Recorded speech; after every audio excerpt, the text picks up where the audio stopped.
आज से Thomson college में कथा प्रारंभ। सप्ताह भर चलेगा श्री राम कथा। उज्जैन के परम पूज्य प्रणव जी कहेंगे श्री राम कथा। श्री राम कथा जीवन जीने का कथा प्रणव। तुलसीदास जन्म स्थली को लेकर बोले महाराज, नेता जनप्रतिनिधि को आगे आना चाहिए प्रणव। क्या कहा पूज्य प्रणव गुरुदेव ने। Bureau report Gonda. तो आज गोंडा में आप आए हैं और गोंडा में कौन सी कथा क्या है कुछ जानकारी। देखिए, गोंडा की पावन भूमि जो कि गो अड्डा हम लोग जानते हैं, राजा दशरथ जी ने यहाँ पे गो पालन किया है। करीब 8 वर्ष बाद मेरा पुनः आना हो रहा है। अदम गौंडवी मैदान में श्री राम कथा हो चुकी है। अब पुनः श्री जन्मेजय सिंह जी और उनके समस्त सहयोगी दलों के जो मित्र हैं, श्री राम कथा सुंदर करतारी, संशय विहग उड़ावनहारी। संशय रूपी पक्षियों को उड़ा देने के लिए राम कथा वो ताली है जो मन के समस्त काम क्रोध मोह लोभ मद मत्सर को भगा देती है। तो ऐसी श्री राम कथा गोंडा की पावन भूमि पे।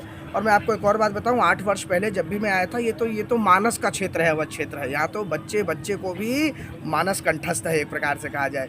तो गोंडा में रामचरित मानस की कथा 9 दिवसीय होगी। और इस कथा के अंतर्गत गोस्वामी जी ने क्या मैनेजमेंट सिस्टम है, किस तरह से हम लोगों को अपने जीवन को जीना है, आध्यात्मिक दृष्टि से, व्यवहारिक दृष्टि से, सामाजिक दृष्टि से, इन सब पर चर्चाएं 9 दिवस तक होंगी। महाराज जी, एक चीज़ जानना चाहेंगे, जैसा कि आपने कहा बाबा तुलसीदास की रचित श्री राम कथा पूरे विश्व में गाई जाती है, आप सभी के माध्यम से हम सभी तक पहुंचाई जाती है, बावजूद इसके पस्का आज भी उपेक्षित है। इस पर आपका दोष है? बिल्कुल, मैं पस्का में भी मेरी 3 दिवसीय कार्यक्रम हुआ है। मैं पुनि निज गुरु सन कही, कथा ससु कर खेत, समुझ नहीं तसी बालपन तब अति रहे अचेत। सूकर क्षेत्र है वो जहाँ गोस्वामी तुलसीदास जी महाराज ने अपने गुरुदेव नरहरि दास जी महाराज से ये कथा सुनी, तदपि कही गुरु बारहि बारा, समुझि परी कछुबति अनुसारा। निश्चित अभी उपेक्षित है, लेकिन आज नहीं तो कल जिस ग्रंथ को पूरा विश्व जानता है, पस्का को भी जानेगा। इसके लिए उत्तरदायित्व तो है पस्का अथवा पूरे गोंडा के लोगों का, जो कि इस बात को, जो राजनीतिक लोग हैं, जो वरिष्ठ लोग हैं, पस्का को प्रसिद्ध करें। प्रसिद्धि के बिना देखिए लोगों को बताना पड़ेगा। अभी तो मैं ये बताऊं, इतनी चर्चा चल रही, कोई कहता है बांदा जी से गोंडा है, कोई गोंडा से कह रहा है तुलसीदास जी को, कोई एटा से कह रहा है। तो चलिए, तुलसीदास जी सबके हैं, ये बड़ी प्रसन्नता की बात है। लेकिन पस्का पर भी एक बहुत बड़ा गोस्वामी तुलसीदास जी महाराज की कृपा है, इस बात का प्रचार होना चाहिए। और हम लोग भी यहाँ चर्चा करेंगे, आए हैं महाराज जी। ये श्रीमद् भागवत कथा से हमको क्या ज्ञान? ये श्रीमद् भागवत कथा अलग है, श्री राम कथा। श्रीमद् भागवत महापुराण सुखदेव भगवान ने परीक्षित जी के मोक्ष के लिए सुनाई है। सूत्र में ये समझा दे हम कि मरना कैसे है, अगर ये जानना हो तो श्रीमद् भागवत महापुराण सुनिए। और जीना कैसे है, अगर ये जानना हो तो श्री रामचरित मानस की कथा का सब लोग पाठ करिए और श्रवण। एक अच्छा कथावाचक के क्या गुण होने चाहिए?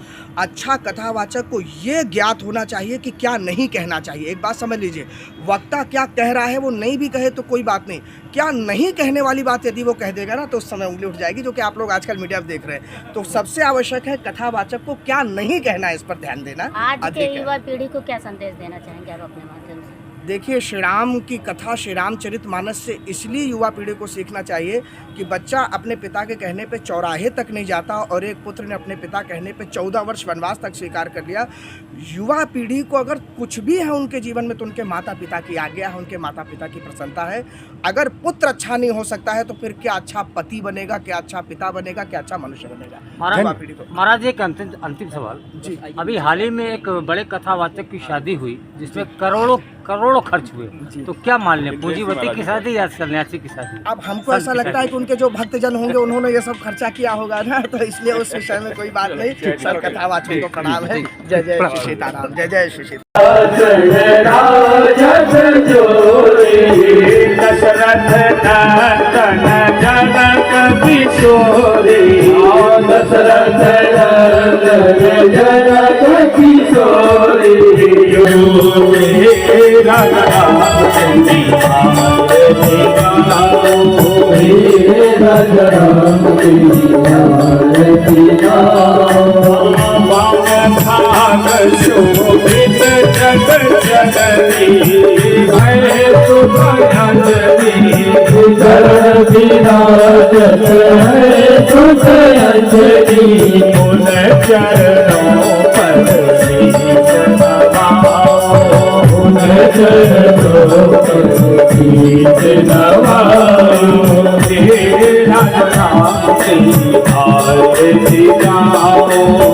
राज